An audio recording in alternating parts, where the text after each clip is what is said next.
आपण पाहत आहात महाराष्ट्रातील लोकप्रिय न्यूज चॅनल युवा धर्म न्यूज, अन्यायाला वाचा फोडणारी एकमेव वृत्तवाहिनी।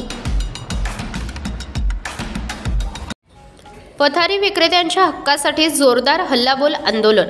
पथारी विक्रेत्यांच्या प्रलंबित मागण्यांकडे लक्ष वेधण्यासाठी लोक जनशक्ती पार्टी, रामविलास आणि जनशक्ती पथारी विक्रेता कल्याणकारी संघ यांच्या संयुक्त विद्यमाने गुरुवारी दुपारी 3 वाजता पुणे महानगरपालिकेच्या गेटवर हल्लाबोल आंदोलन आयोजित करण्यात आले होते।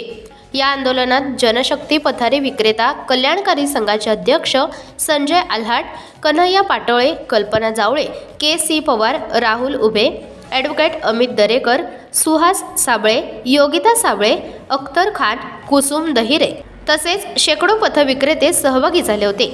या सर्वांनी घोषणा देऊन पालिका परिसर दणाणून सोडला। संजय आल्हाट यांच्या नेतृत्वाखालील शिष्टमंडळाने पालिका आयुक्त डॉक्टर राजेंद्र भोसले यांची भेट घेऊन निवेदन दिले आणि ठोस कृती कार्यक्रमाची मागणी केली।